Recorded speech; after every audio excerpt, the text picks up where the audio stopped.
thing to do for bikers. The owner of the tattoo seller tells me that during last year's rally, on one Saturday, he alone did 18 tattoos. Tonight on KELO Land News at 10, I'll introduce you to the owner of that underground tattoo shop and one of his artists who travels to Sturgis every year from California just to work at the tattoo seller. You'll also find out why people get tattoos during rally week and what type of tattoos they're getting.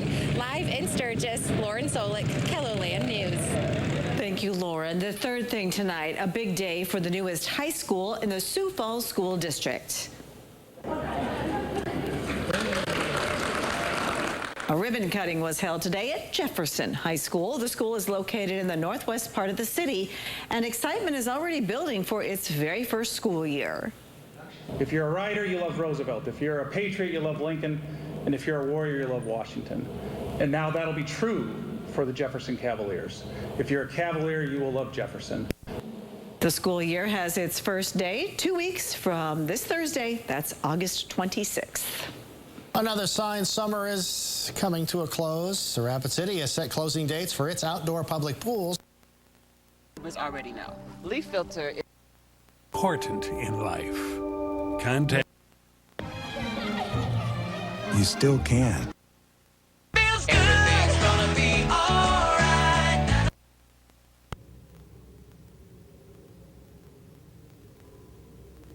Appreciate it. Mr. Ossoff, no.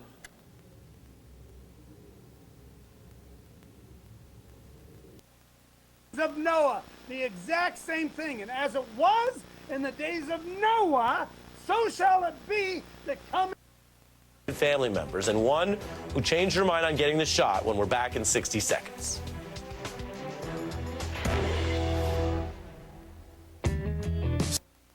Jay. All right, it's going to be dry again tomorrow, Tom. Plenty of sunshine and about as warm as today. 87 in Sioux Falls with a northwest breeze, 89 in Aberdeen, 92 in Pierre, and 91 degrees tomorrow in Rapid City. Thanks for joining us. Have a great evening, folks.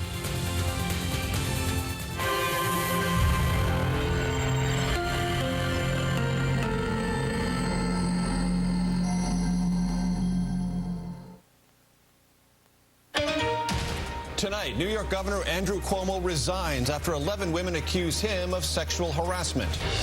The three-term Democratic governor apologizes but remains defiant. this situation and moment are not about the facts. This is about politics. What does his resignation mean for the criminal investigations? Tonight, reaction from Cuomo's accusers and President Biden. Plus, the woman who will replace Cuomo and make history. Back to school fears. As students return to the classroom, COVID cases among children surge. The mask showdown between school districts and governors as doctors are pushed to the breaking point. It is incredibly contagious, and our children are getting sick. I can't do this. $1 trillion infrastructure bill. The president's legislation clears a major hurdle with bipartisan support. Where will the money go?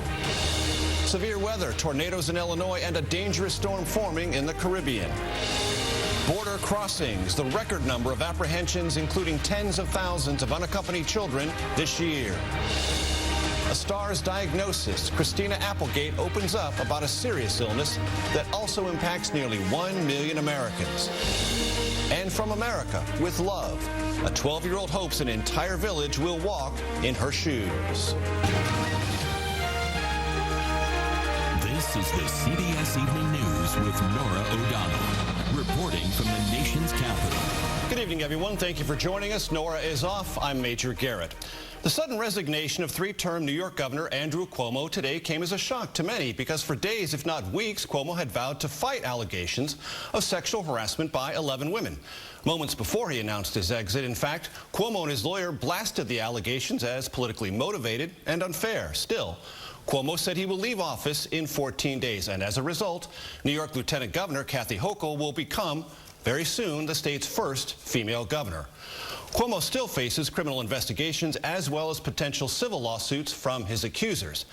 Cuomo once drew praise as a defender of women's rights, having signed into law new protections against sexual harassment in 2019. But Cuomo's alleged behavior and today's resignation, in the minds of many, overshadow his record over 10 years in office. CBS's Ed O'Keefe will look at the political fallout of all this, including reaction from President Biden. But we begin with CBS's Jerika Duncan in New York City. Jerika, good evening to you. Good evening, Major. The governor said that the political environment right now is too hot and too reactionary. You know, he presented his side at that news conference and even gave some reasons as to why he resigned, saying he wanted to save tax dollars on the impeachment investigation and also saying he wanted the state government to get back to business.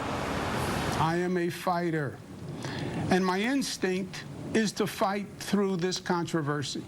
But after multiple rounds of punching back, the three-term governor took his biggest political career blow to date. And I think that given the circumstances, the best way I can help now is if I step aside. He continued to insist he didn't believe he did anything wrong. In my mind, I've never crossed the line with anyone. But I didn't realize the extent to which the line has been redrawn. Cuomo's stunning resignation comes exactly 1 week after the state attorney general, Letitia James, released a damning report. The independent investigation found that Governor Cuomo sexually harassed multiple women.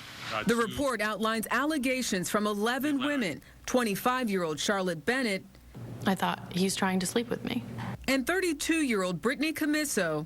And that's when he put his hand up my blouse and cupped my breast over my bra. Had the most serious allegations against the 63-year-old governor. Reacting to his resignation today, another accuser, Lindsey Boylan, tweeted, "It is a tragedy that so many stood by and watched these abuses happen." For several months, as the governor received praise for his COVID response, women came forward with stories of being touched inappropriately, and the governor kept his guard up. I never touched anyone inappropriately. This morning, his personal attorney, Rita Glavin, took a jab at the state attorney general's investigation. The investigators acted as the prosecutors, the judge, and the jury. But then the governor followed her comments with a move we had never seen. But if she said I did it, I believe her. For the first time, he addressed allegations from the female trooper and his protective detail who told investigators the governor sexually harassed her on at least 2 occasions. I don't remember doing it at all. I didn't do it consciously. It was a mistake, plain and simple. I have no other words to explain it. I want to personally apologize to her and her family. His plan to resign doesn't absolve him from another fight. Tom Abenanti is on the Judiciary Committee. Impeachment is not off the table. We need counsel to confirm that we still have the power to move forward. Now the power shifts to Lieutenant Governor Kathy Hochul. She will become the state's first female governor in 2 weeks. CBS News has learned that at least one of those 4 district attorney investigations looking into Cuomo's alleged behavior will continue. Now, interestingly enough, toward the end of the news conference, Governor Cuomo said he now sees the world through the eyes of his 3 daughters who are in their 20s, saying directly to them, "Your dad made a mistake. He apologized, learned from it, and that's what that's what goes on in life." Major? Learn from it indeed. Jerika Duncan in New York, thank you.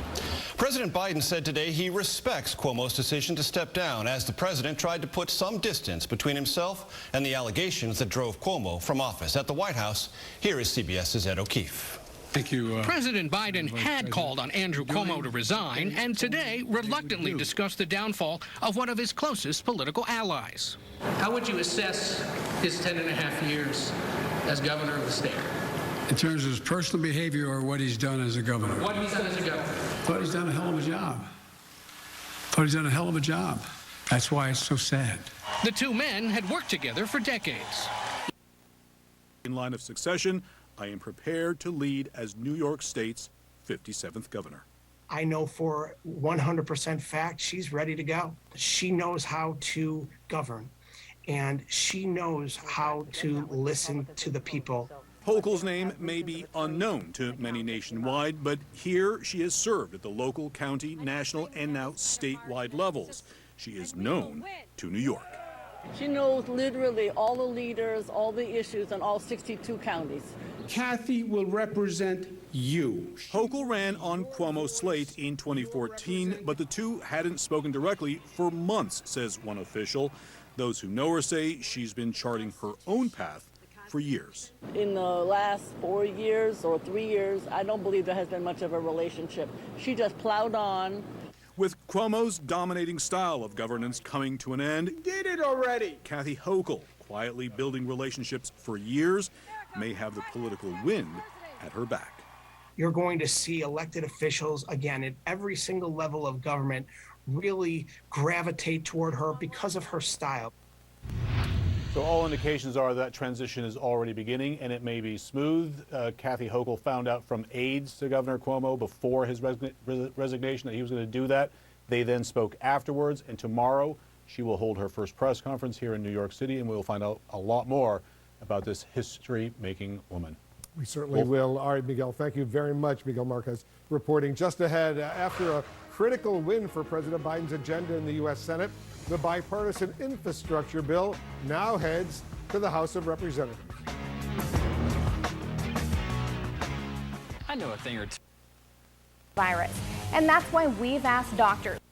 Playing politics. There are more children hospitalized with confirmed COVID cases in Florida than any other state, but the governor has banned mask mandates in schools, even threatening to withhold pay of school boards that require masks. But a handful of Florida school districts are defying the governor's order and requiring masks anyway. You think your best move right now is keeping the mask on? Yes. Your mask, whether you're vaccinated or not. It's happening in Texas, too, where the state's biggest school districts in Austin and Dallas are challenging their governor's ban on mask mandates. The superintendent in Dallas says he is willing to face a fine. There are consequences for whatever actions you take, and I'd rather take that consequence than have the health of students and staff and families on my mind. This week, the country's largest teachers union said it will back vaccine mandates for teachers, something Dr. Anthony Fauci supports. I'm going to upset some people on this, but I think we should. I mean, we are in a critical situation now. We've had 615,000 plus deaths, and we are in a major surge now as we're going into the fall, into the school season. This is very serious business. And the concern for the young only growing. After falling for months, the number of children being hospitalized with COVID spiking to its highest point on record. In St. Petersburg, Florida, Serena Solomon's 7-year-old son Bryce was supposed to start second grade tomorrow, but he started feeling feverish and was rushed to the ER. He's now in isolation with COVID. I feel like masks should be mandated in the schools because the kids are catching it as quick and as rapidly as adults. Tonight, a new projection from the CDC shows the number of COVID patients flowing into hospitals could soar as high as 33,000 a day by early September. Hospitals under siege, Austin has just 2 ICU beds for more than 2 million people. And critics pointing out an irony. While Governor Abbott is looking for help from other states, he is still sticking to his ban on mask mandates. And at Memorial Hermann Southwest in Houston, ICU nurse Jennifer Steenberg and her staff pushed to their limit. I feel like we've lost this fight. And my nurses feel the same way. We are at the end. There's despair, there's trauma, there's anger, there's frustration. They're putting their lives on the line to fight COVID. What is everybody else doing? And so let's bring in Victor Akendo tonight. And Victor, I know we're also learning this evening about vaccinated Americans, these breakthrough cases, rare, but they're happening, and that hospitalizations among the vaccinated are also on the rise, just given the sheer number of cases involving this Delta variant. David, while we don't have the exact numbers, health officials say that the proportion of vaccinated patients has risen sharply along with the rise of the Delta variant. According to the CDC, vaccinated individuals who end up hospitalized tend to be elderly or medically vulnerable, but experts stress that the vaccines are working, and without them, we could have even more people in the hospital. David? All right, Victor Akendo reporting in tonight. Victor, thank you. And you heard the troubling numbers on children and the virus tonight. driven by this Delta variant. And with millions of school children heading back to school, we know many of you have questions about all this at home. So let's get right to Dr. Richard Besser, someone we know well here, former acting director of the CDC, the president of the Robert Wood Johnson Foundation, and a practicing pediatrician. Dr. Besser, great to have you as always. I wanted to get right to those numbers we heard in Victor's report. We learned just today that the number of children in the hospital now with the virus is now at the highest number since this pandemic began. I know the CDC hasn't said yet if the Delta variant is more severe in children, but in just looking at the math, the sheer number of cases here, we're going to see an increase in severity in cases. Yeah, that's right, David. The virus doesn't have to be more severe for more children to be severely affected. If it's spreading rampantly, we're going to see more kids who are cases. Thankfully, most will be mild, but we will see more children in the hospital. And unfortunately, we will see more children who lose their life to this largely preventable infection. Dr. Besser, you know, we're seeing in some states, and we reported that just moments ago, school leaders in some cases now defying governors, telling parents, please send your children to school with masks on. What about parents, though, who are worried about the other children in class who might not have a mask on? How big of a danger is this? Well, you know, I think it's important that if parents have a choice, that they do put a mask on their children. I think we need to create space for governors to change their mind, given the situation is different. And parents need to recognize as well that the most important thing they can do for their children's health is get their own questions answered and decide to get a vaccine. That will protect their children and others around them. I know many parents actually turn to you. You're a practicing pediatrician. What do you say to parents who might say leaders have no right to tell me to have my kid wear a mask? Well, you know, if it were a decision that only affected your child's health, I would say that's great. You can make that choice. But when a child wears a mask, they protect themselves, they protect the children around them, and they protect teachers and staff who may have immune problems that mean the vaccines don't provide them with the full protection that they need. So it's not just a matter of individual choice. And with just a few moments left, but if they don't finish up this evening, then they will take a vote tomorrow. And very interesting, there is media here from all over the world, very interested in what is happening in U.S. public education. When you help heal your skin from within, border. About 2 weeks ago, we really saw probably some of our highest numbers in custody. Over 20,000 people within Border Patrol facilities or underneath the Anzalduas Bridge. At all hours of the day, we saw hundreds of migrants at this temporary processing site waiting in line to load onto buses, many of them children. At least 18,000 unaccompanied minors crossed in July. When you have kids, family units crossing in very remote areas in 100-degree heat, that is problematic. That's the case in McAllen, Texas, where a declaration of emergency was ordered by Mayor Javier Villalobos. Why have you guys had to step in here? Because if we don't step in, then we have 1,800 immigrants dropped off here in McAllen, wandering around. Villalobos tells us he's also... All right, Phil Mattingly at the White House, thank you very much. Coming up, a powerful U.S. Senate Committee chairman wants to hear directly from former President Trump's last White House chief of staff about efforts to use the U.S. Justice Department to overturn the presidential election.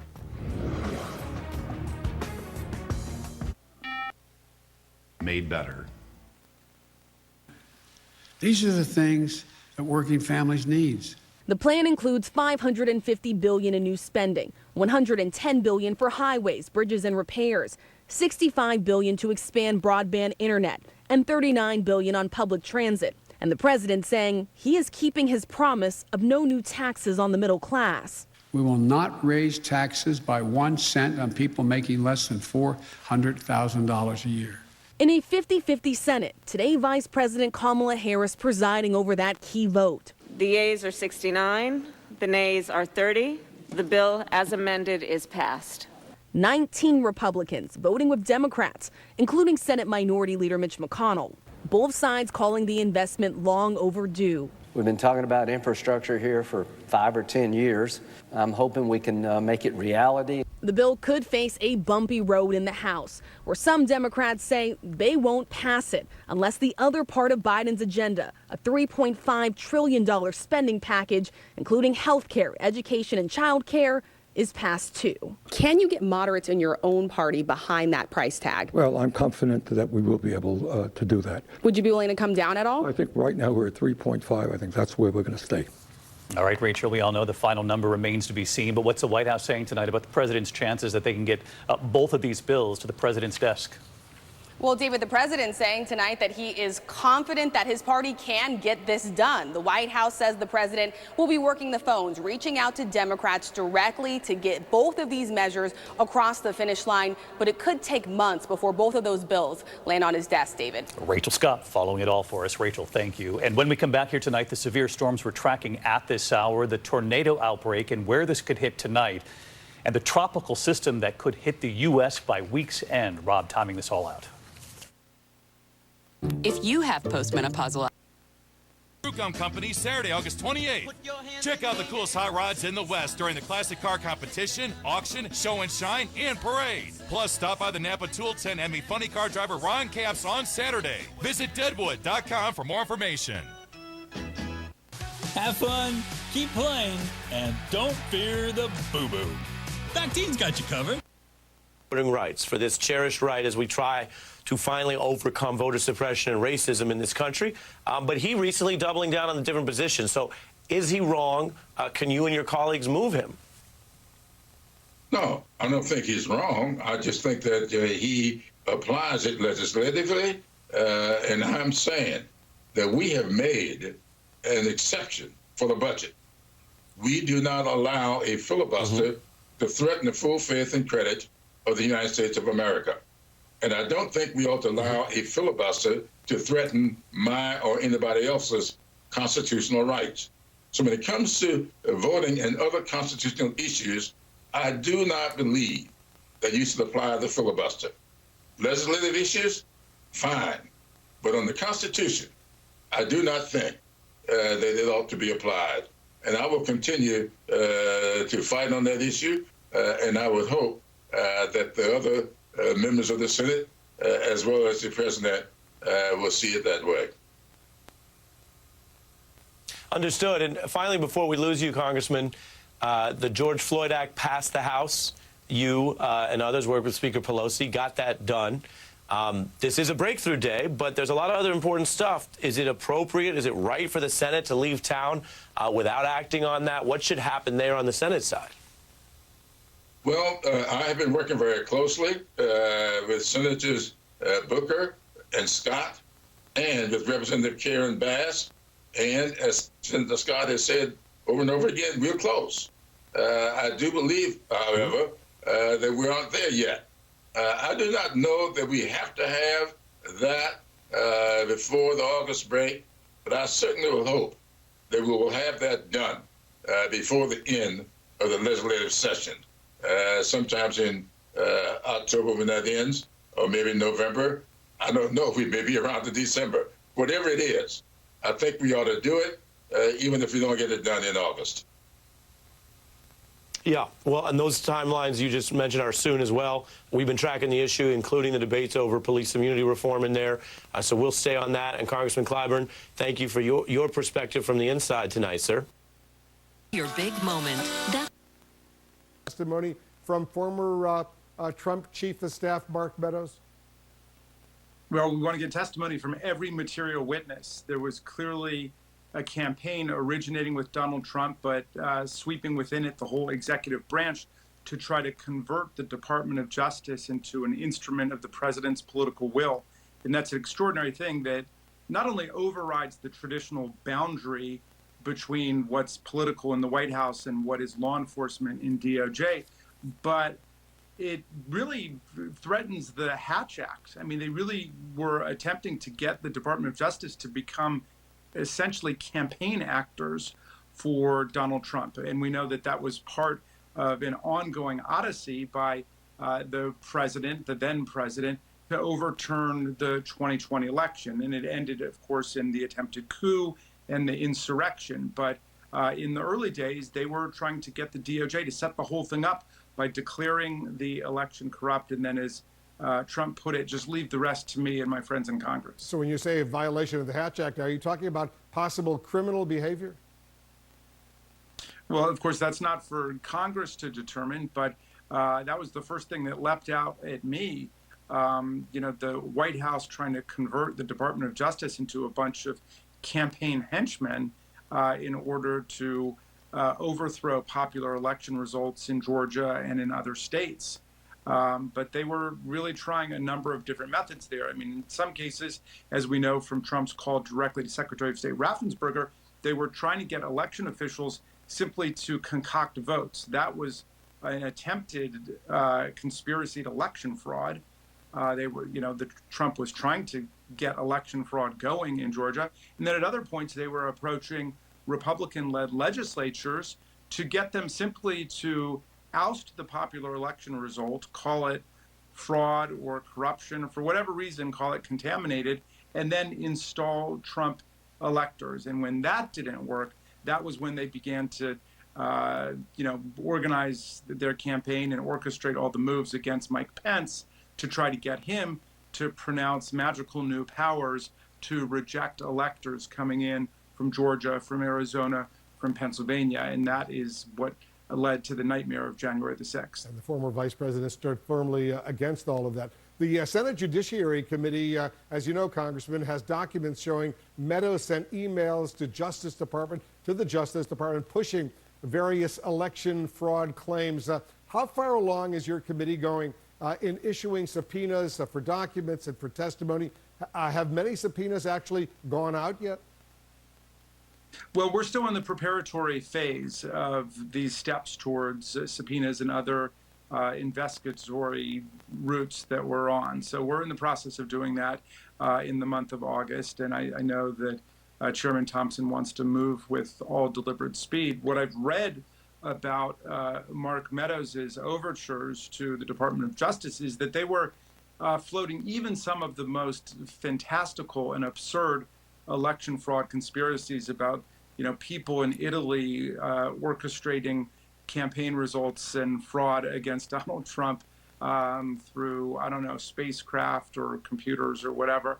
They were just taking up the most random conspiracy theories online and then seeing if they could get the United States Department of Justice to embrace them and simply to state, well, these election results are contaminated in particular states so that Trump and Meadows could put pressure on Republican legislators there just to appoint Trump electors. So, these people have identified every vulnerability and booby trap in the Electoral College to try to politicize the entire institution away from popular election results. And that's a very dangerous thing that we're going to have to look at, not just as a committee, but as a country. What are we going to do about this problem of the ultra politicization and corruption of the Electoral College system? You're going to have a lot of work to do. Congressman Jamie Raskin, thanks so much for joining us.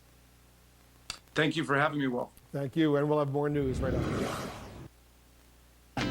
Fun for the whole family, and it's all included with your admission to Adventureland Park. 2 great parks, all for one low price. See our website for park and water park operation dates.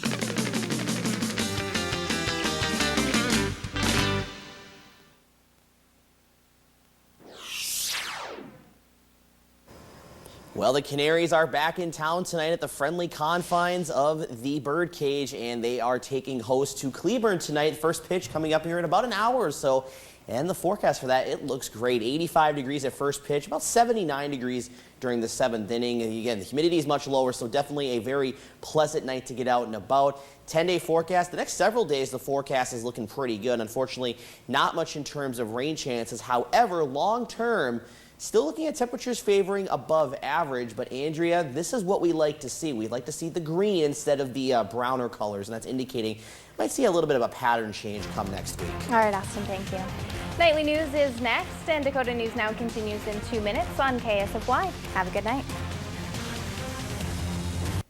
I was just... Oh, Tammy, I found your retainer in the dryer. She has eaten the rocket. Chewables for powerful allergy relief plus a cooling sensation. Live and involved in communications in the media for 40. Publicity may help. Most people. 2023. 27 times in a row. Obligation. The president has made that clear, and I've made it clear here at EPA that environmental justice, or EJ, will be part of the DNA at EPA. I love that. The DNA, that is the fabric that we need to focus on. I want to go back to you, Secretary Granholm.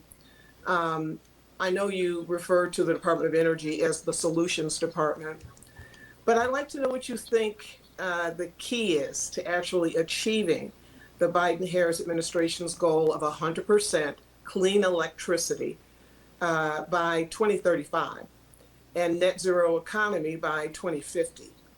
And does this include a clean electricity standard? Yes. And this is part of the Build Back Better agenda. The clean electricity standard is really the long pole in the tent for making sure we can deploy. And at DOE, we want to deploy the proven technologies that we already have today, like wind and solar, but we also we want to deploy efficiency solutions for buildings and for transmission sectors to reduce our energy use and to lower our carbon footprint.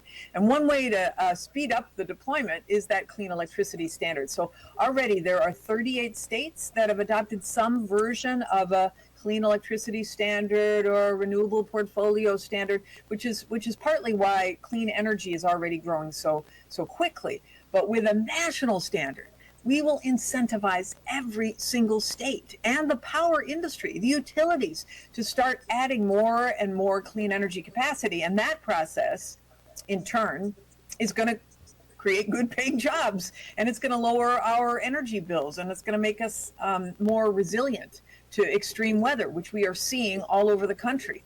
And so we're going to be focused on that national clean energy standard in the second half of the Build Back Better agenda, the reconciliation bill.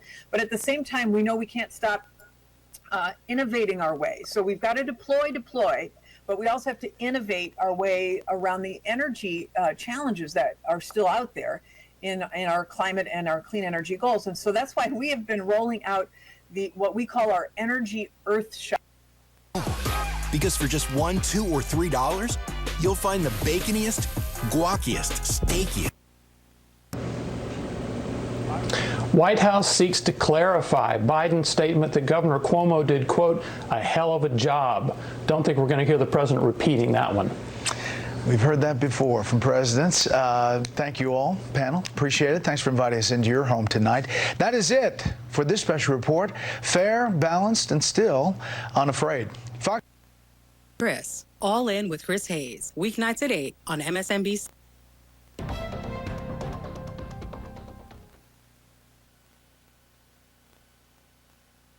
Tonight, New York Governor Andrew Cuomo announcing his resignation amid his sexual harassment scandal. The stunning downfall, the governor stepping down effective in 14 days after that scathing report accusing him of sexually harassing 11 women. But the three-term Democrat remaining defiant. Tonight, the reaction from his accusers. And the woman set to make history by taking over the governor's seat. The battle over boosters and words some Americans have already received an unauthorized third shot. And the showdown over schools. President Biden blasting mask mandate bans by GOP governors in states that include Florida and Texas. The Senate passing the $1 trillion bipartisan infrastructure bill. 19 Republicans voting with the Democrats. A major win for President Biden. But what obstacles will it face in the House? The dangerous heat wave. More than 125 million Americans under alerts. The massive Dixie Fire now threatening 16,000 homes. The Taliban seizing at least 6 regional capitals after the departure of U.S. troops. Our Kelly Kobiea inside Afghanistan. And our series Justice for All. The prosecutor says he was wrongly convicted. Why is he still in prison after 26 years? This is NBC Nightly News with Lester Holt. Good evening, everyone. New York Governor Andrew Cuomo has given up his fight to hold on to office, facing serious allegations of sexual misconduct and harassment in the workplace.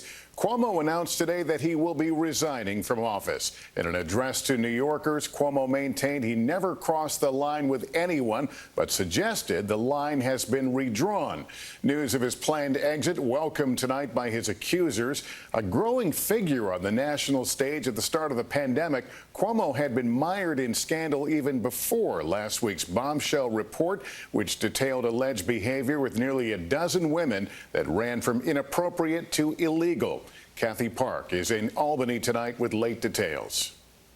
I think that given the circumstances, the best way I can help now is if I step aside and let government get back to governing. And therefore, that's what I'll do.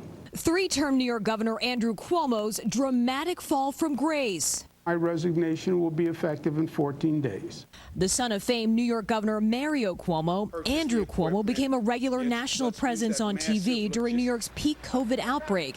But he's since been embroiled in scandals over nursing home deaths, the publishing of his book, and allegations of sexual harassment.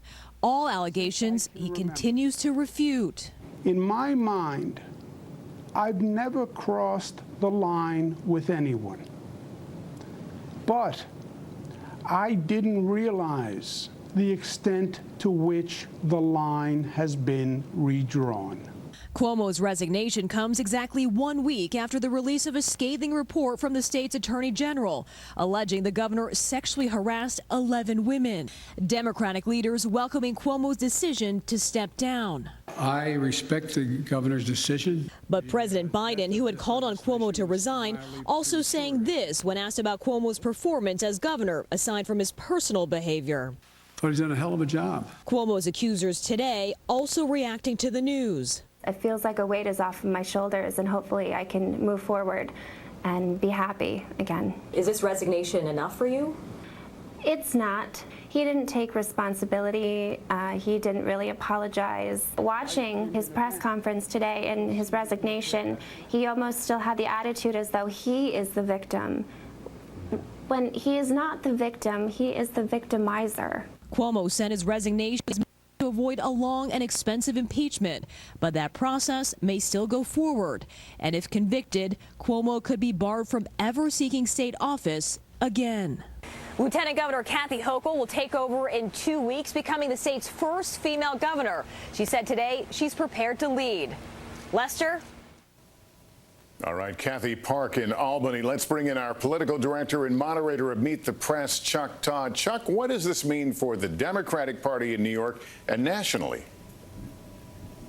Well, it's a big sigh of relief, both for Democrats in New York and for Democrats nationally. Cuomo, a national brand name.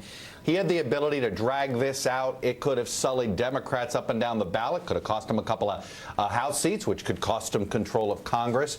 But now that's not there. And now the Democrats have the rest of this calendar year to regroup. So while he's not been an asset to the Democratic Party for a year, on this move, he actually helped the party and put the party before himself. All right, Chuck Todd, thanks.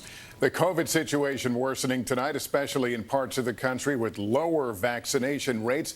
Almost 167 million now fully vaccinated. That brings us to just over 50%. Cases up by over 190,000 and 630 new deaths reported, according to an NBC News count. Morgan Chesky is in hard-hit Texas this evening. Tonight, Delta driving COVID cases to dangerous highs. The variant now tied to 93% of U.S. infections.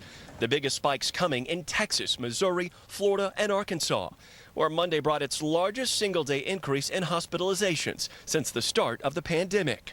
Patients flowing into Arkansas hospitals at double the national rate. It's worse than any of the prior surges for a whole host of reasons. With only 8 ICU beds left in the entire state, Dr. Raul Sepal says his hospital is seeing an increase in younger patients. Young, healthy people should not be dying from a viral illness, period. They shouldn't be dying from COVID-19. But because this particular variant is so severe, virulent, and replicates very, very quickly, we're seeing pretty rapid changes to the health of individuals that are infected with the virus. Today, President Biden speaking out about states banning mask mandates despite the surge. I find that totally counterintuitive and, quite frankly, disingenuous.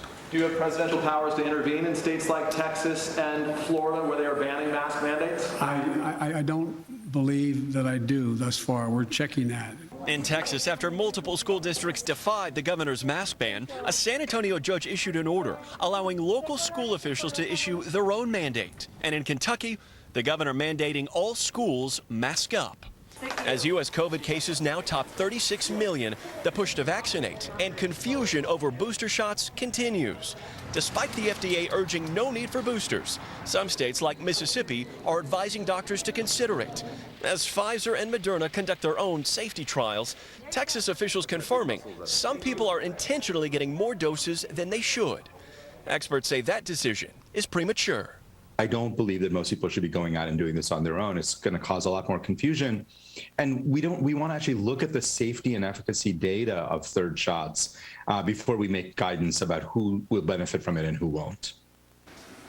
Morgan, what do we know about the safety of getting a booster shot at this time? Lester, the safety of this shot going to be prime topic of discussion at a special CDC advisory panel slated for this upcoming Friday. In the meantime, Israel is the only country to officially launch a booster program, and they report that 88% of the people who have the shot have similar or fewer side effects than that second dose. Lester? All right, Morgan, thank you. In just 60 seconds, our team is inside Afghanistan as the battle for control intensifies. A ribbon cutting to celebrate the event. Students and teachers in attendance say that they are excited to be a part of the opening of this brand new high school. New high schools don't happen every day or every couple years, so it's once in a generation type thing. And so just the excitement of the crowd and truly Sioux Falls coming out to support its schools. So they're going to love the Jefferson Cavaliers. And we're excited to provide the students in Northwest Sioux Falls a place to call home. The first day of school for students in the Sioux Falls district is August 26th. So to come on Dakota News Now, computer systems at the Brown County Courthouse are still experiencing problems. We'll tell you what is being affected coming up. And we're seeing some rain moving through parts of North Dakota right now. I'll let you know if we'll be seeing any rain making its way through the Dakota News Now viewing area coming up in your first alert forecast. All right, Tyler, thank you. And when we come back, we take you live to the Sioux Empire Fairgrounds where Jacob is out. Lots of fun. We'll be right back. Women come forward when, or more likely to come forward, when they believe that something of consequence will happen. Coming forward is a huge risk. It's really hard. It's still remarkable to look at this story and in retrospect and see that this might have all still stayed secret had Lindsay Boylan, the first accuser, not tweeted when she did.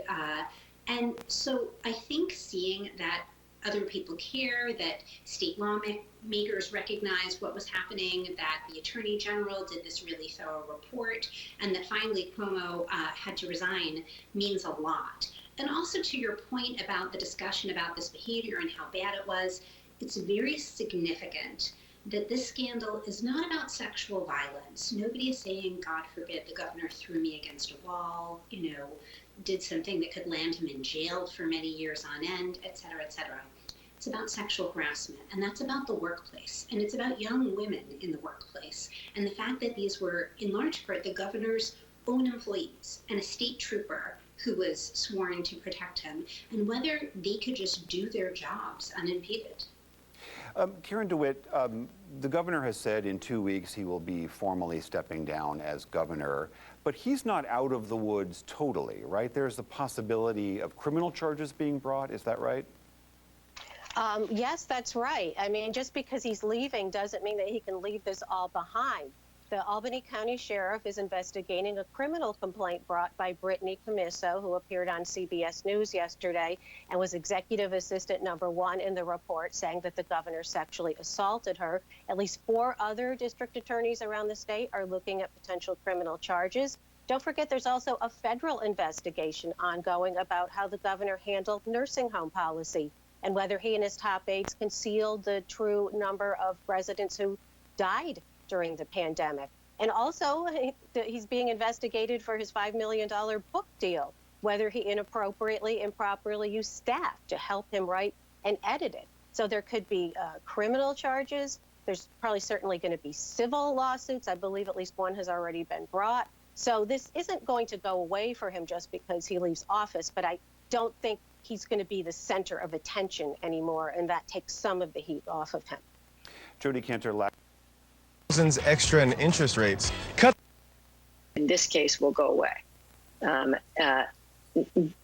Because there are only so many resources in the world in the Albany office, and if you have hundreds of cases in front of you and lots of victims, this isn't the case you're going to allocate resources for now, given that he's paid the price of giving up the governorship. So I don't think, if you're asking me, will there be a criminal prosecution? I do not think so. I believe there will be a civil, and there will be a lot of money paid. And then the question is, are the voters going to tolerate it? Will there be more enabling? I mean, in the Trump case, that's the problem, isn't it?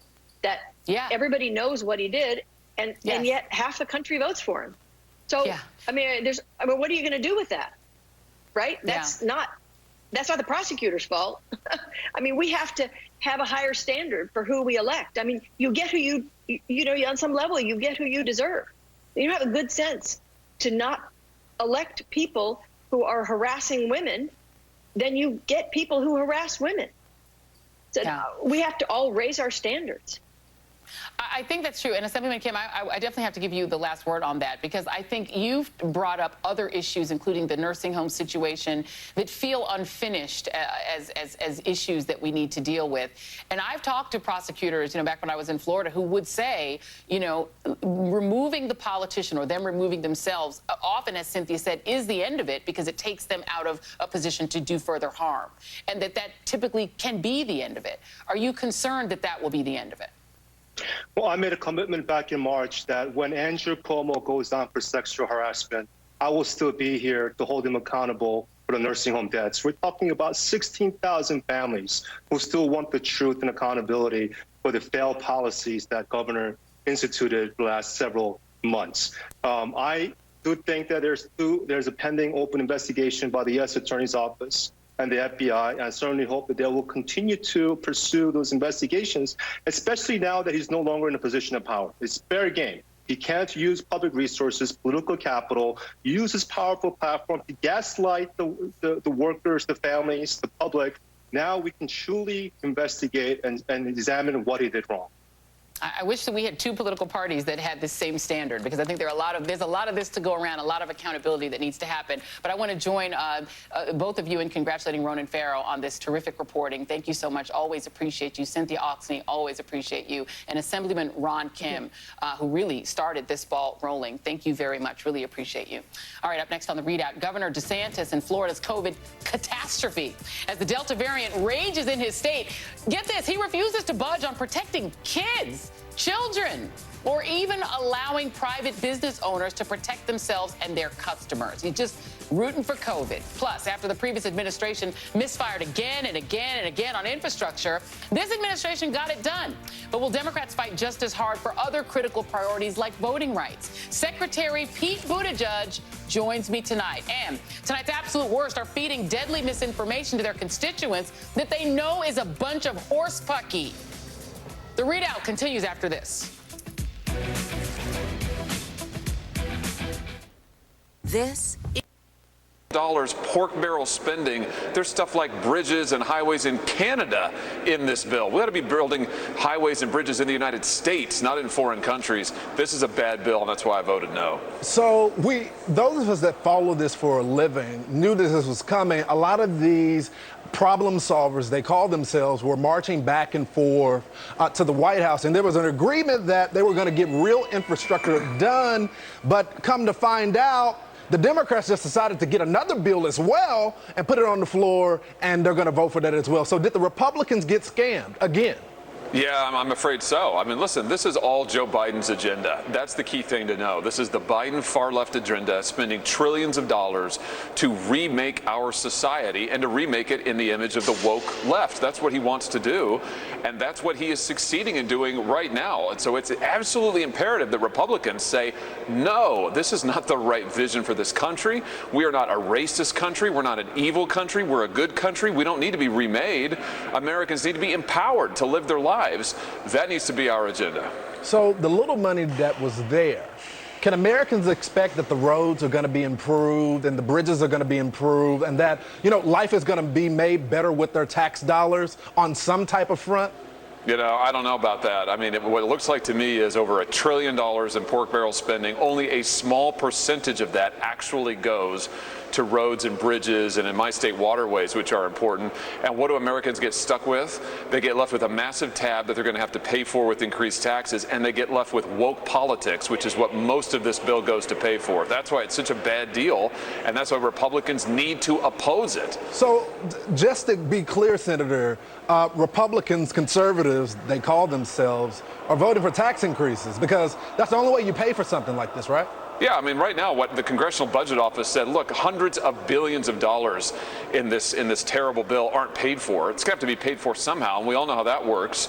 It's working people who end up paying for it with increased taxes. I'll tell you what else working people are going to be paying for is increased food prices, increased prices for car repairs, and increased gas prices, all of that because of this out-of-control federal spending and these far-left policies. And I say again, Republicans need to put forward a better alternative, a better vision.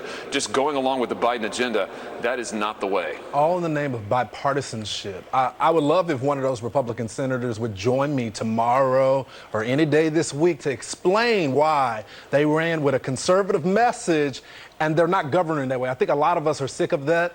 People that are nonpartisan, libertarians, just people that believe in improving the lives of Americans, and they just can't get the job done to me, Senator. Thanks so much for coming on the program. Thanks for having me.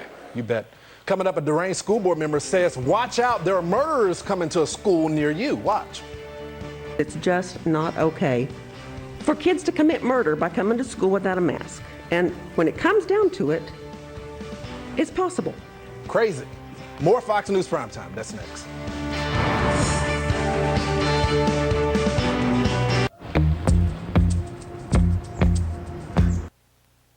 Complete details. Royal River Casino Hotel is proud to contains the most prescribed topical pain relief ingredient, such as heart attack, stroke, or death. Avoid any rainfall. Clouds will be moving in throughout the morning hours tomorrow, but then quickly clearing out. And we're going to be left with a lot of sunshine for tomorrow afternoon and for the day on Thursday. A lack of rainfall certainly on the way over the next 10 days. Sioux Falls 10-day forecast, we are going to continue to cool down to the low 80s by Friday. This weekend looking to stay dry. We'll be in the mid-80s and we'll continue to remain in that range heading into next week as we start to see more chances for showers and thunderstorms returning at the end of next week. Aberdeen, low 80s.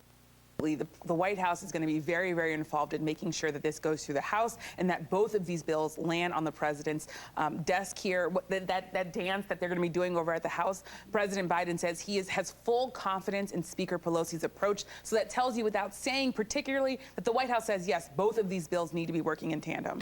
Michelle Sindor, Lisa Desjardins, thank you both so much. Thanks so much.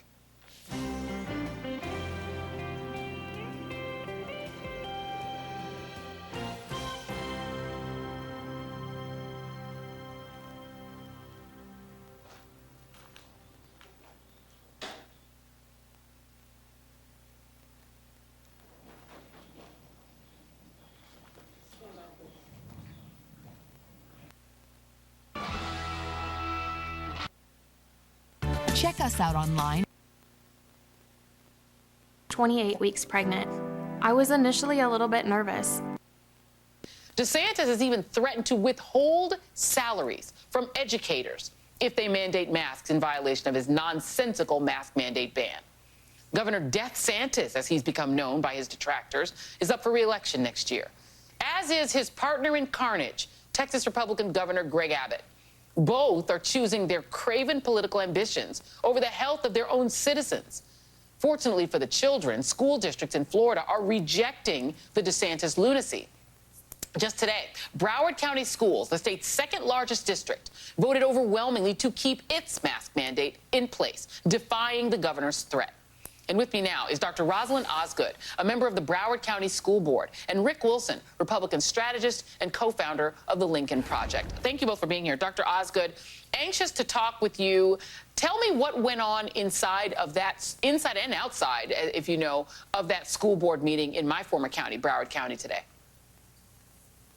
Hi, Joy. Today was a very, very interesting day. We had parents there advocating for mask out options. A lot more parents advocating for mandatory masks. We had elected officials present. We received hundreds and hundreds of emails, literally, of parents begging us to protect and keep their children safe. It was a very comprehensive discussion. I get to serve with a group of phenomenal women in Broward County. We always use collective excellence in our decision making. So we had dialogue about the law, about the consequences, about the health concerns, about the risk. And it kind of just came down to holding our oath and doing the right thing to protect the people that elect us to serve them as local school board members. You know, we just concluded that we were not going to be bullied into parochial self-interest by the governor, who is threatening to withhold our salary, the superintendent's salary. We just decided that, 8 of us decided that the lives of our students and our staff was invaluable, and we were not going to compromise.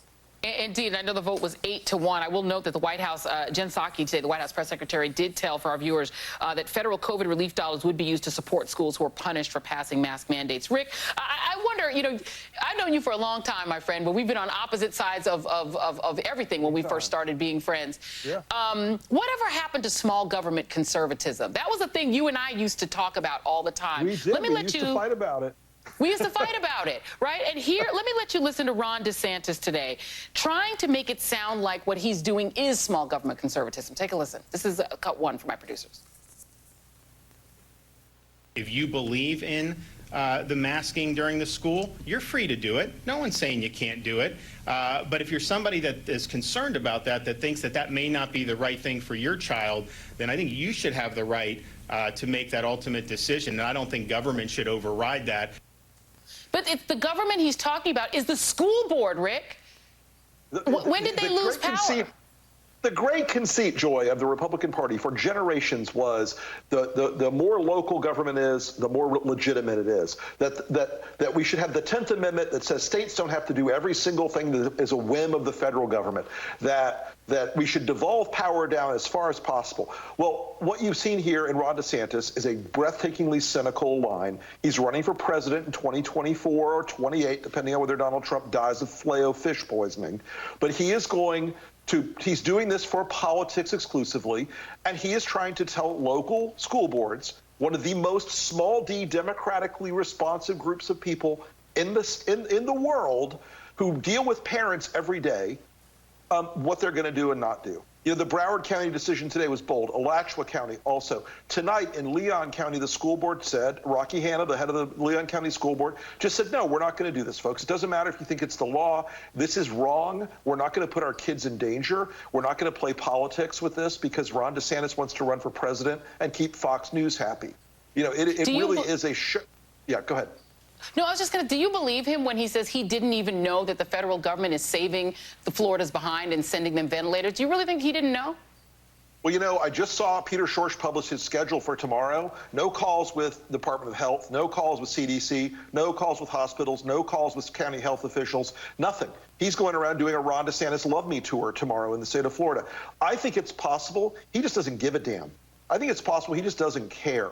And, you know, as much as we like to think of Florida as this crazed, wacky state, I got to tell you, if this had happened during Bob Graham or Jeb Bush or Charlie Crist, it would have gone we would have done this the right way. We would not have had, you know, they would have done the right thing, no matter whether you disagree with them or agree with them politically. Amen. They all gave a damn about the people of Florida, and they were going to do the right thing. And this guy, he doesn't care. He cares about his political future. I agree with that. And any of those governors would have. Let me, final question to you, Dr. Osgood. Has Ron DeSantis, the governor, visited any schools personally in Broward County, or to your knowledge, been to, let's say, a hospital in Broward County to see how COVID is actually ravaging the individual students and parents and teachers in this state? No, not to my knowledge. We, as you know, Florida's become the epicenter for the coronavirus. I'm in Broward County. I happen to represent a very African, a very black district, where blacks in my district make up 45 and under, make up 30% of the population, and they make up about 70% of the new coronavirus cases. We have children here that are impacted. Our hospitals are almost at capacity, and I could just go on and on. It's insane to think that we would allow the people in Broward County. I love the people in Broward County. I won't allow their lives to be a part of a political pawn. They mean too much to me. If I have to go without my salary, if I never hold public office again, at the end of the day, I have to have a moral perspective. I have a higher being that I respond to other than Ron DeSantis. Amen. And that's my priority. Amen. Well, listen, I love the people in Broward County, too. My children were raised there. They went to Broward County schools. So, you know, thank God for all of y'all that are fighting to do the right thing, because you're right. Florida's a beautiful state and deserves far better than the governance that they're getting, because I'm with you, Rick. He doesn't care. Clearly, he doesn't care. Dr. Rosalind Osgood, Rick Wilson, thank you both very much. Really appreciate you both. Okay, cheers. Still ahead on the readout. The Senate has signed off on the largest investment in American infrastructure ever proposed. A huge win for the Biden administration. But will Democrats fight as hard for, let's say, the right to vote? Transportation Secretary Pete Buttigieg joins me next. We'll be right back.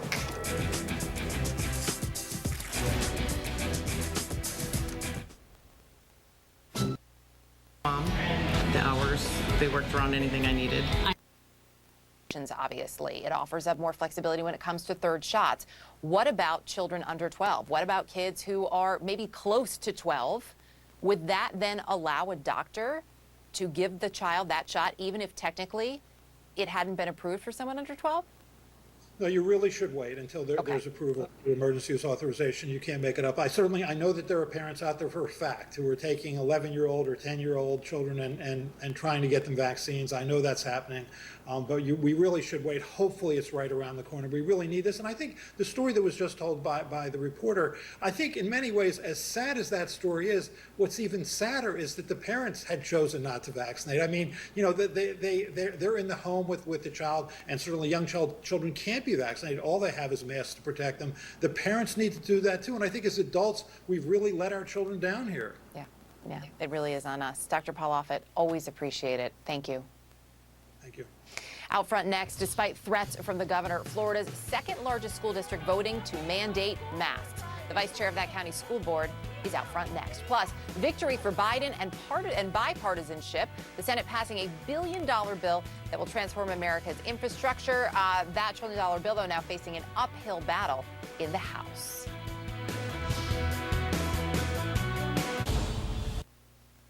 Express on Dakota News Now. Promotional.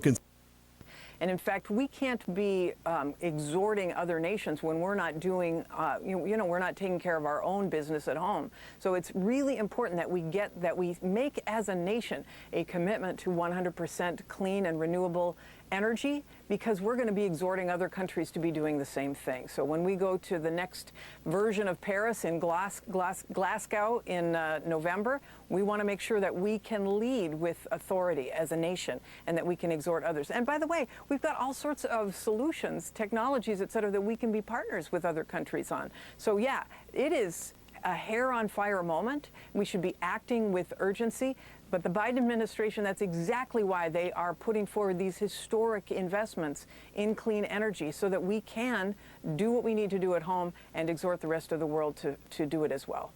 I want to ask you about an argument that the Republicans and some Democrats in Congress and the Senate make, which is that the proposals that are being put forward by the administration in the billions, tens and hundreds of billions of dollars are too expensive, and that we will, if we don't get China and India to sign on, we're going to be bankrupting ourselves and putting ourselves at a competitive disadvantage. I think they are completely misreading this moment. Number one, all of the countries of the world have signed on to reduce CO2 emissions. All of the countries of the world are going to need the products that will get them there. So who are we going to allow other countries to take advantage of this, what will be a $23 trillion global market for the technologies and the products that reduce greenhouse gas emissions? We could stand by the side of the road and allow China to be able to do it, or we can get in the game, and that's what this president is doing. That's number one. Number two, if we don't do it, well, then what? I mean, we are spending $190 billion a year addressing these extreme weather events. So we can, and it's only escalating. In the 90s, in the 80s, we spent about $17 billion a year. Every year, it's gotten more and more expensive in responding as the climate has continued to grow, has continued to increase. So we need to address this with the urgency that it requires. And that's why doing nothing is not an option. Doing nothing is missing an opportunity in addition to saving the planet. U.S. Energy Secretary Jennifer Granholm, thank you very much for being here. You bet. Thanks for having me on.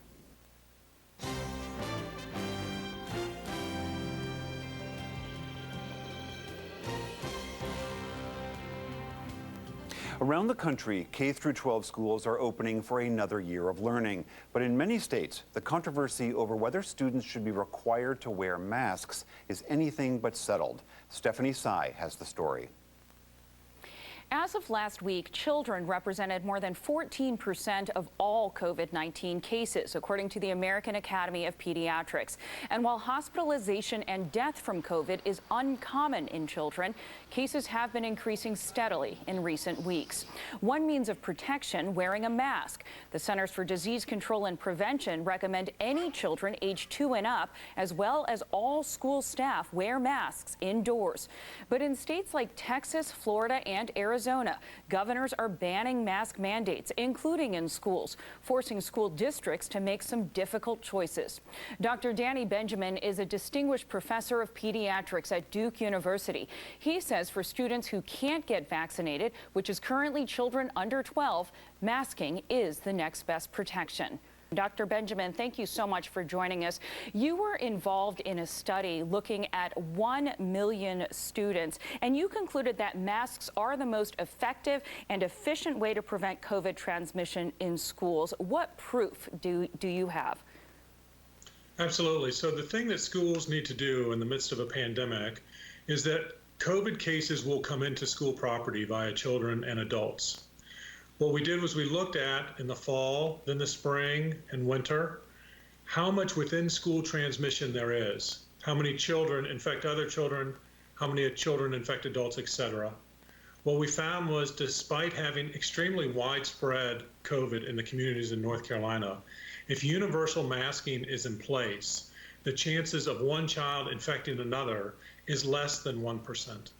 So are you advocating, based on this research, for universal masking from K through 12, including those older students that are vaccinated?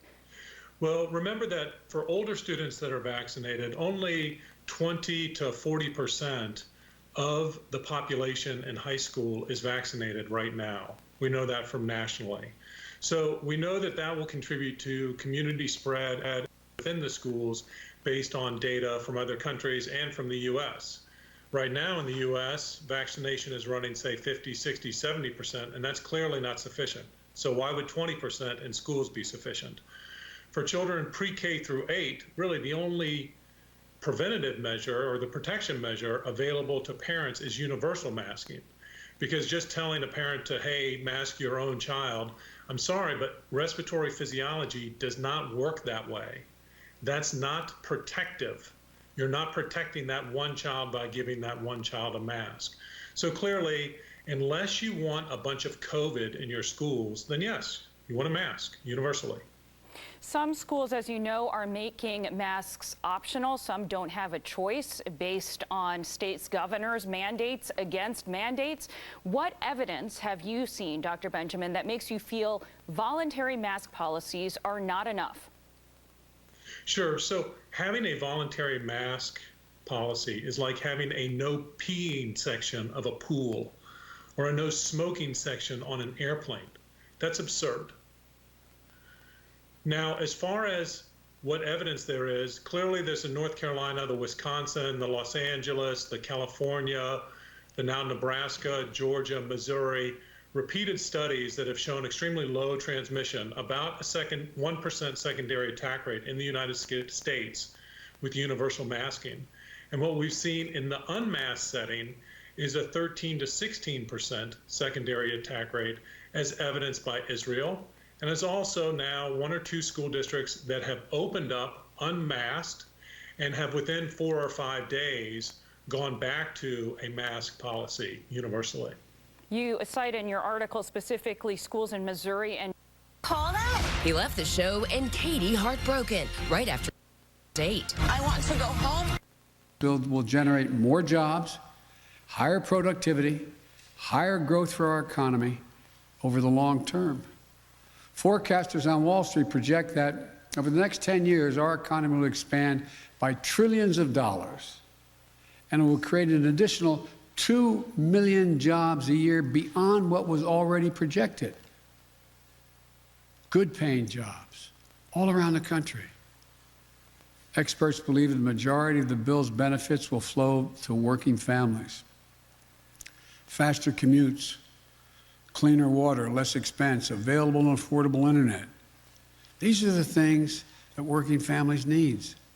And last week's job report shows our economy is recovering at a record rate. 934,000 new jobs created in July. It's going to go up and down, but 4 million jobs created since I took office. This bill is going to help make a historic recovery a long-term boom. Folks, above all, this historic investment infrastructure is what I believe you, the American people, want. What you've been asking for a long, long time. This bill shows that we can work together. I know a lot of people, some sitting in the audience here, didn't think this could happen. This bill is declared dead more often than anyway. That bipartisanship was a thing of the past. From the time I announced my candidacy, bringing the country together and doing things in a bipartisan way, it was characterized as a relic of an earlier age. As you may well remember, I never believed that, and I still don't. So I want to thank those senators who worked so hard to bring this agreement together. I know it wasn't easy.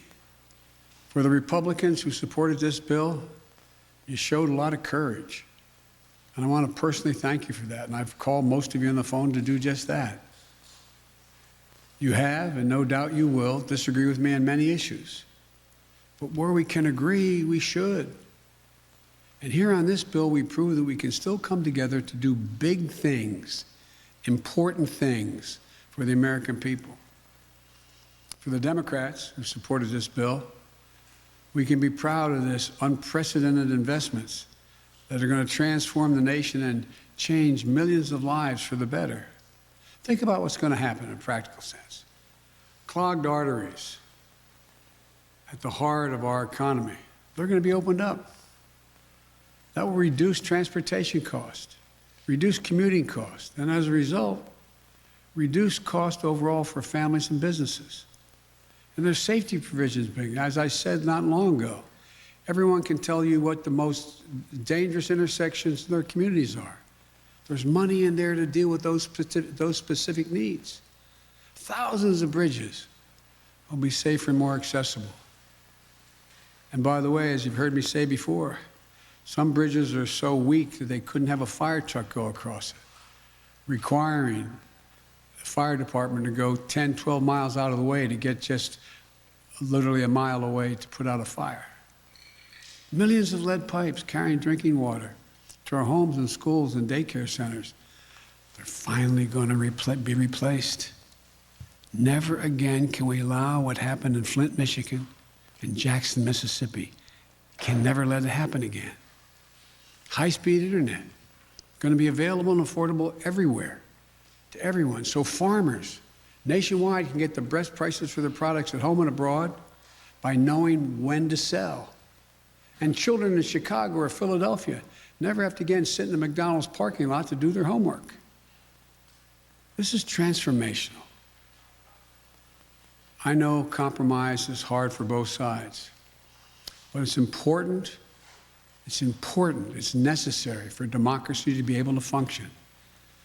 So I want to thank everyone on both sides of the aisle for supporting this bill. Today, we proved that democracy can still work. A lot more work to do. But I want to thank Senate Republican leader Mitch McConnell for supporting this bill. And I want to give special thanks to Senate Majority Leader Chuck Schumer. Your leadership, Chuck, in the Senate was masterful. But look, let's be clear. Work is far from done. The bill now has to go to the House of Representatives, where I look forward to winning its approval. We have to get to work on the next critical piece of my agenda, my Build Back Better plan, making housing more affordable.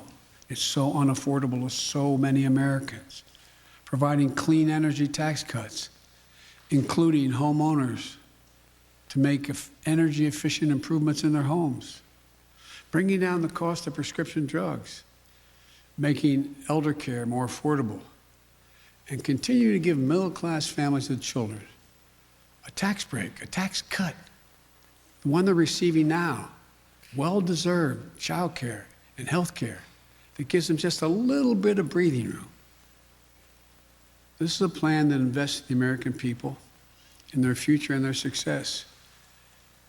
And it will be paid for by having the largest corporations, including 55 of them, who didn't pay a single penny in federal income tax, and the super wealthy to begin to pay their fair share. I want you to be able to be millionaires and corporations do incredibly well. But this isn't going to change anything for you. You'll still have your 3 homes, you'll still have whatever you need, and corporations will continue to do well. I have more to say about this later as the Senate continues to work. But today, I'm happy to mark this significant milestone on the road toward making what we all know are long overdue, much needed investments in basic, hard infrastructure of this nation. Cents only for these crosses, and we just found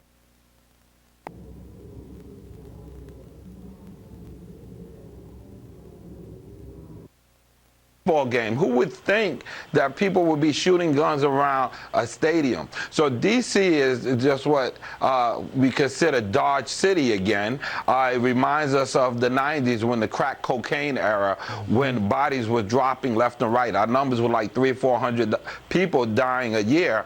The numbers seem to be going up again. I mean, we had 120 homicides since right now, and that's a 5% increase of homicides of last year. Another thing that I want to mention, in the month of July, we lost 8 people to COVID-19, but we lost 21 people to homicide, including a 6-year-old girl that was shot and killed in Washington, D.C. This is ridiculous.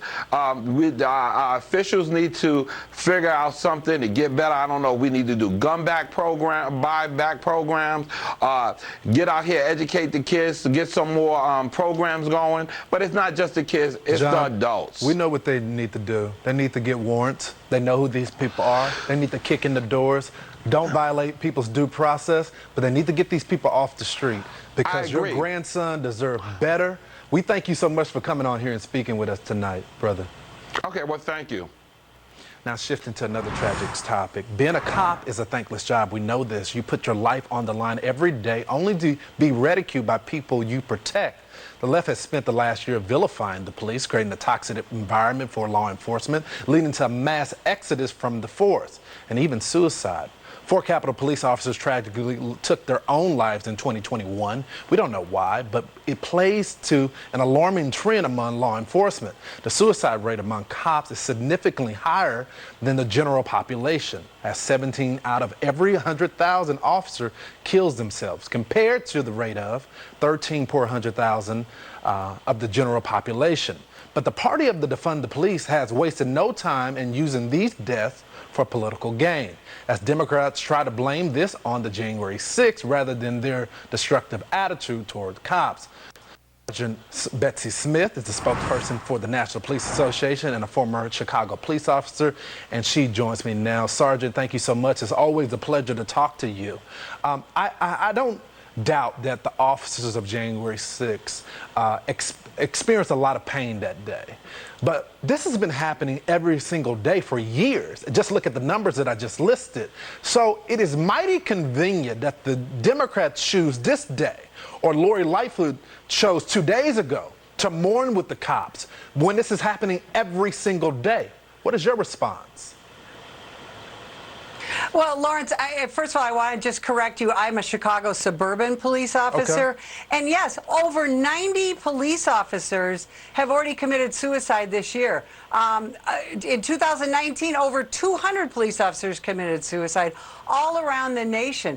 It's an extraordinary issue. We die twice as often by our own hand as we do by felonious assaults. But now, the left is trying to politicize police suicide and say that these 4 police officers who tragically killed themselves in Washington, D.C. are the only 4 police officers who experienced the trauma of a violent riot. We know that's not true. And the National Police Association did a survey with Rasmussen, and 2/3 of American voters said, we want all the riots to be investigated, and we want all the police officers who were injured and had to deal with these riots recognized in the same way that these officers from the Capitol Hill and the D.C. Metro police departments have been recognized. It's all cops. There's 800,000 police officers in this country. We need to be recognized, and our mental health is at stake right now in this atmosphere. Sergeant, for those that are watching this show today and they don't know the day-to-day life,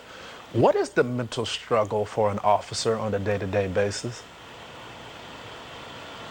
Understand that your average police officer will see more trauma and tragedy and human depravity in the first couple years on the job than most humans are even aware of in a lifetime. So we see everything from just horrible things, from dead children to just people who don't care about other people. And then we see the injury and the death of our own brothers and sisters. We also get physically hurt. We work long hours. We're forced to work overtime. And now over the last year, we have been vilified and devalued and told that we are racist and that we don't care about our communities, when every day we go out there and we try to protect our communities, and some of us lay down our lives for the people in our communities. You know, Sergeant, I talked to a friend the other day, and he's a police officer, used to be an activist, and wanted to help with the profession. Anyway, he almost had to pull his trigger the other day because someone had a knife to his wife's neck. Thankfully, he did not have to do that, but he was sent right back on the street right after. That doesn't make any sense to me. Why are officers being put in these positions and then expected to go back on the street and act like nothing ever happened? Well, that's the problem that we're in, Lawrence. We are so short-handed. You know, most police departments in large urban areas are missing 100, 200, 300 police officers. Chicago police officers are being forced to work so much overtime.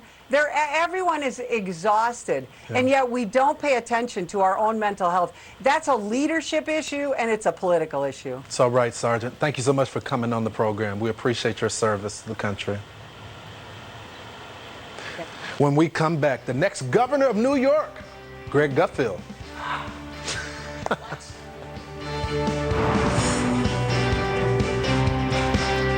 We believe at New Day USA, we have a noble purpose. We want to be known as America's mortgage company for veterans and active duty service people. Some of them are giving their lives right now today for the freedoms that we have here in this country. So for us, at New Day, to help those people at this point in time, it's a labor of love, it's a noble service, and that's what we're all about. Call now, 1-855-639-3298. At USAA, we've been called too exclusive because we were created for officers. But as we've evolved with the military, we've grown to serve all who've honorably served, no matter their rank or when they were in. A Marine just out of basic, or a petty officer from 73, and even his kids and their kids. USAA is made for all who've honorably served and their families. Are we still exclusive? Absolutely. And that's exactly why you should join. Introducing Aleve X. It's fast, powerful, long-lasting relief with a revolutionary rollerball design. Because with the right pain reliever, life opens up. Aleve it and see what's possible. My name is Mason, and I love playing ball. I've been playing ball for about 65 years, and I've played 27 years in the Huntsman Senior Games, and it is a great opportunity to be able to continue to compete. But when I turned 80 years old, I was starting to lose it, and my legs felt like they were 100 pounds. And I was wondering what I could do to get it back. And I heard of Balance of Nature. So I've been taking Balance of Nature, and I do feel better. Taking Balance of Nature is helping me to get back to when I'm playing ball and taking care of my family and enjoying life. So I would recommend Balance of Nature to anybody because I'm excited about it. I really am. Balance of Nature works. I'm going to take it till I graduate from this life and go on to the next. Start your journey with the best fruit and vegetable product on the market by going to balanceofnature.com and use discount code FOXNEWS. Here's a little thing I love about the red pepper chicken and pasta. The sauce tastes homemade. 172% over the past 14 days. And a lot of disbelief. And we look beds. But mask mandates are banned in Texas, and Abbott has zero plans to change that, saying repeatedly that Texans had the information and intelligence to make their own decisions on what steps to take to protect their health and the health of those around them. I'm joined now by Xochitl Hinojosa, Democratic strategist and former communications director for the Democratic National Committee, and Tim Miller, writer-at-large for The Bulwark. Thank you for being here. Xochitl, I'm going to start with you. We have the news as of today that a judge has temporarily delivered a blow to Governor Abbott's ban on mask mandates, allowing San Antonio to require masks in schools. I know San Antonio is on fire with COVID. Are we now basically going to have to leave it up to the courts to install some sanity in these states where COVID is running rampant? I think that's right. I'm in San Antonio right now, and I got an emergency alert last week on my phone that said 9 in 10 of hospitalizations are people who are unvaccinated. There are kids going to school next week. And Greg Abbott was basically telling cities, no, you don't need to mandate masks. These are unvaccinated children. They also don't have to disclose COVID cases. In San Antonio, if your kid has lice, you have to disclose that your kid has lice. Yet you don't have to disclose that your kid has COVID. There is something deeply wrong with that. And I was reading that there are about 329 ICU beds in the entire state. This is failed leadership at its core, and you will have the courts. My hope is you will have the courts reverse some of these decisions, because we saw what happened in Florida today. You have the Biden administration sending ventilators, and I won't be surprised if the same thing happens in Texas too. Let me play a fun video for you, Tim, only because I know you'll appreciate it. This is Ted Cruz, and this is what he said when it comes to COVID guidelines and Democrats. Take a listen. This is cut 2 from my producers. It's a weird thing, Sean. There is a herd mentality among congressional Democrats that they obey Chuck Schumer, and their only answer is, sir, yes, sir. That guy. The guy who was like, yes, sir, Mr. Trump, my wife is ugly and my father is a murderer, sir. If you say so, sir, yes, sir. That guy said that. But the real question that I have for you, I just literally just wanted to play that, is can you understand, as somebody who was a Republican strategist, what is the strategy behind killing children in your own state and letting children die of COVID? I can't figure it out. I think we call that clip from Ted Cruz projection, Joy. I'm not a therapist, but that's my psychological assessment of it. Look, I think the strategy, as macabre as this sounds, is project strength at all costs, own the libs at all costs. And that's what it comes down to. It doesn't come down to the policy. They're not counting the numbers of how many people are dead or alive. They're not concerned about the well-being of their own citizens. It's how can I project that I'm against Joy Reid, that I'm against Dr. Fauci, that I'm against the elites, that I'm against the people on the coast and the brown folks and the black folks, right? Like, that's it. That's all this is about. And so they're doing that at the expense of their own citizens. And here's the other thing, Joy, they know better. You know, on that same network on Fox, Ben Domenech, who runs The Federalist, you know, is guest hosting a show. He wrote in 2015 attacking the left over opposing vaccine mandates in schools. He said this is common sense. This is quackery to oppose this. And we've had vaccine mandates for ages in this country, and it's totally in line with liberty. He wrote that in 2015. Now his own website and that own primetime on Fox is now saying that this is some affront to our freedoms. They know that that's not true. They know that the vaccines save lives, but they're just doing this because they see the short-term political calculation. I mean, I've been looking just on social media, just all of the, radio hosts and, sort of religious leaders on the right who are owning the libs from the grave, I guess, by haunting us in our homes because they've died for this belief system that they've decided to create. And so, I wonder on the other side, I tweeted this and I'll just ask you, at some point, do the vaccinated suddenly realize that we are also a group and also a majority and start acting like it? Because there's only so much compassion people are going to have for people who are dying of ignorance, essentially, and saying, I refuse to get the vaccine, I'm not going to wear a mask, and then you get COVID. And should Democrats be pushing back on this in a more overt way and saying the vaccinated need to band together and demand that we have our local governments able to protect us and protect our kids? Well, I think that the way that happens, it starts with businesses, right? That's how we get anywhere. And you saw that United Airlines basically said that they're going to start requiring that their employees are vaccinated. I can guarantee you that Southwest Airlines and others are going to take a hit because people want to move on from this pandemic. And the only way that we go to concerts, that we see family members, that we get our kids back in school, that we go back and hug our loved ones is if we all get vaccinated. And so you're starting to see that with businesses, and we need a few more businesses to step up and require vaccination. And I think that that's the only way that happens. Well, and Tim, it brings me... I'm not going around like, who am I going to impregnate next? Well, I think he's got some say in it. From hobby stocks to the world of outlaws, from the local racing world and beyond. Don't miss an episode of Midco Motorsports, Wednesdays at 6:30 Central, all summer long, only on Midco Sports and streaming on Midco Sports Plus. No one covers the show like MLB Network. Turn on baseball. Empire Fair, really anything out there. Long-term forecast still showing temperatures favoring above average, but some good news starting to show maybe precipitation going a little bit above average too, of course, to help those drought conditions. A lot of folks looking forward to seeing something fall from the sky. Awesome, appreciate it. Thank you for joining us here at 6:30. America's Got Talent is up next here on KDLT. And Dakota News Now continues at 9 p.m. over on Fox Sioux Falls. Have a good evening.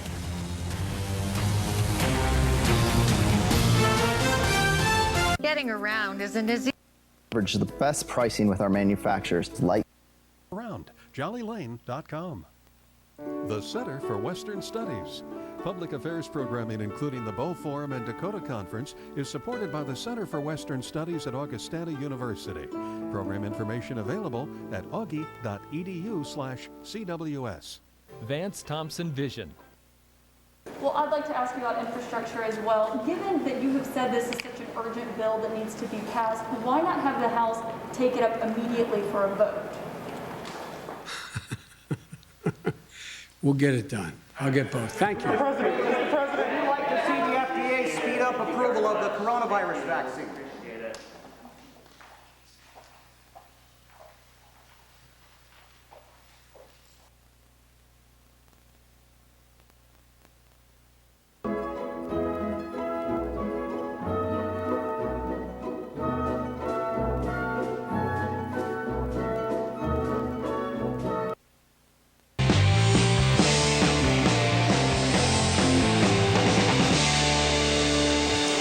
Good evening and welcome to Tucker Carlson Tonight. Man, the world is changing fast. We say that often because it's true. It's kaleidoscopic. Every morning you wake up in a brand new country.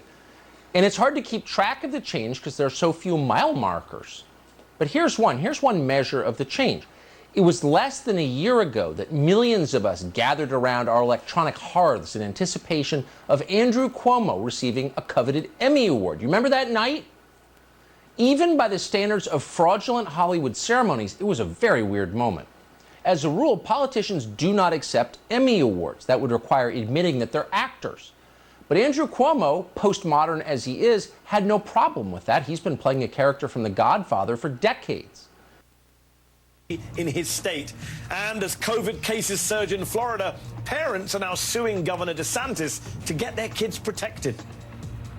I don't want to hear a blip about COVID from you. Thank you. When All In starts right now. Lines often. That said, the governor did also offer excuses, suggesting the investigation, as well as New York's justice system, was unfair and biased against him. He called the controversy, quote, politically motivated. He also had this to say to his 3 adult daughters. I have seen the look in their eyes and the expression on their faces, and it hurt. Your dad made mistakes, and he apologized, and he learned from it, and that's what life is all about. Lindsey Boylan, the governor's first accuser, made a statement on Twitter. It reads, "From the beginning, I simply asked that the governor stop his abusive behavior. It became abundantly clear he was unable to do that, instead attacking and blaming victims until the end. It is a tragedy that so many stood by and watched these abuses happen." She continued, "I am thankful for the Attorney General, the investigators, and all those who pursued the truth despite intimidation and threats of retaliation." An attorney for 2 other accusers says their clients feel vindicated and relieved, their words, that he will no longer, quote, be in a position of power over anyone. New York's Democratic State Assembly Speaker, whose chamber was heading toward impeachment proceedings, had this to say. Governor Cuomo's resignation is the right decision. The brave women who stepped forward were heard. Everyone deserves to work in a harassment-free environment. President Biden, who has publicly urged Governor Cuomo to resign, said this. I respect the governor's decision, and women should be believed when they make accusations that are able to, on the face of them, make sense and investigate it. They're investigated, and the judgment was made that what they said was correct. The president was also asked to assess Governor Cuomo's tenure in office, apart from the behavior that's now part of his legacy. Thought he's done a hell of a job. And, I mean, both on everything from access to voting to infrastructure, the whole range of things. That's why it's so sad. With Governor Cuomo's resignation, Lieutenant Governor Kathy Hochul takes office 2 weeks from now. She is scheduled to hold a press conference tomorrow afternoon. I want to get perspective on this entire day, where it may lead. Joining us, CNN senior political analyst and former senior advisor to President Obama, David Axelrod, also CNN chief political correspondent and State of the Union anchor, Dana Bash. Dana, Governor Cuomo, one of the most tenacious, fight-oriented politicians there is. The fact that he realized he could not survive this, what does it say that he's realized that and that he couldn't hold on to power? The writing was on the wall, even and especially for somebody who understands the raw politics and the situation of politics. And somebody described him as a shark, that he would never stop swimming, and that this is an example of the fact that because he did stop swimming, he knows that he was politically, at least for now, done with. And I think it's also important to note, and you really described this in your intro, Anderson, that this was the combination of multiple women getting together, whether they did it intentionally or not, but feeling free and feeling brave because the first one did it, to come forward and talk, and an independent investigation, and that it was all done by his own party. Yes, they are potentially rivals within his party, but that's irrelevant. And this was, I think, kind of textbook on how this kind of thing should be investigated and should be approached, and women should be treated with regard to the Attorney General, maybe not so much with regard to, at least until the very end today, kind of at the end, the governor. And David, and yet, you know, the way the governor portrayed this, he's being unfairly treated by the Attorney General's office. Did it surprise you that he was still framing it in that way? Just yesterday, CNN was reporting he was in a, quote, fighting mood, which seems to be the mood, from what people say about him, that he is always in. Yeah. I'm not sure that has served him well, you know, in this case. What do you make of the words what he said today? Well, first of all, let me say, Anderson, I worked In my previous career, I worked for Andrew Cuomo in one campaign when he ran for Attorney General, and I would say that he wakes up every morning in a fighting mood. So I wasn't surprised. You know, he is as aggressive, relentless a politician as I've ever known. The thing I found baffling about his words today, he's absolutely right. The lines have changed. We're living in a different world now. But in 2019, he signed a bill that was heralded as a model for the nation, making it easier for women to bring sexual harassment charges. And so what did he know then that he didn't know 6 months later when he had this alleged encounter with Charlotte Bennett, his assistant, that she described in such painful detail and that he hasn't really denied? So, you know, he knew where the lines were when he signed that bill. He spoke very eloquently to them. He just didn't observe them. And that, I think, makes this all the more egregious. The lead horse here. I've talked to him frequently. He's a friend. I think he's doing a great job. I really mean it. He's the gold standard. He's doing a great job. He's a friend. I really mean it. And you know, they all meant it until just about, in fact, precisely December of 2020. That's when a candidate for Manhattan Bureau President, a woman called Lindsey Boylan, wrote a Twitter thread that accused Andrew Cuomo of, quote, harassing her. Sex harassment. The crime, according to Boylan, occurred more than 2 years earlier in 2018, but we hadn't heard about it. So here's the first question. Why did Lindsey Boylan wait 2 years to tell us what had happened? This guy is the governor of one of the most important states in the country. So why didn't she pipe up before, say, before the Emmy Awards? Now, we can't know the answer to that, but it's clear that she picked a politically significant moment to share her allegations on Twitter. Lindsey Boylan went public almost immediately after the news media called the presidential race for Joe Biden. Oh, could it be that the second that call was made, Andrew Cuomo had outlived his usefulness and it might be time to crush him and move on to someone who's easier to control? A year ago, resigned in disgrace. But you could say it's a sadder day for American democracy because it's a reminder that there are only consequences. There is only accountability for Democrats in our system, not for Republicans. Katie Hill is a former Democratic congresswoman from California. She's the founder of Her Time, a political action committee supporting women in politics, and author of She Will Rise, Becoming a Warrior in the Battle for True Equality.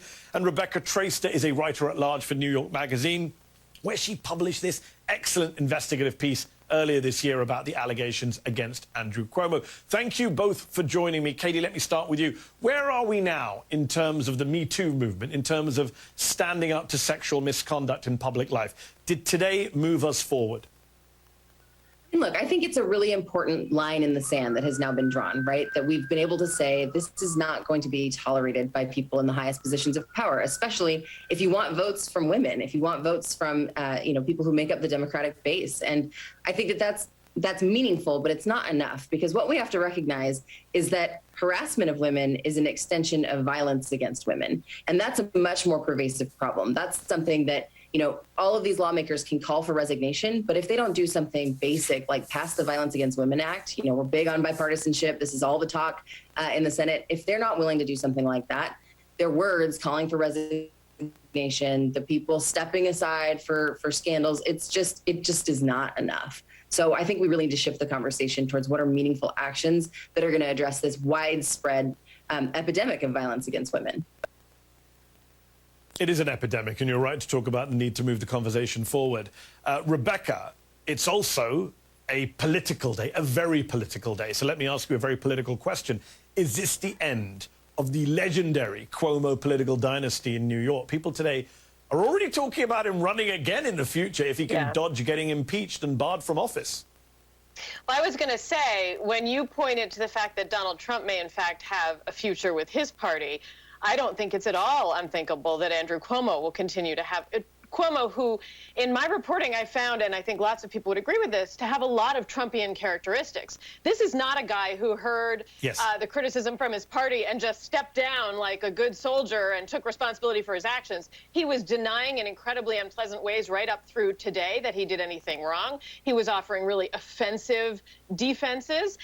I mean, when you ran through that timeline, consider that the people in his party were calling for him to step aside in March. And it is now August, and he has hung in despite people, including the 2 senators from his state, suggesting that he step aside months ago. The president in his own party, President Joe Biden, said he thought he should step down a week ago. He's hung on a week, and I believe he would have hung on if he had found any path. And in fact, you know, as other people have speculated already today, that it is entirely possible that he thinks if he steps away and dodges impeachment and removal from office, that he will have a political future.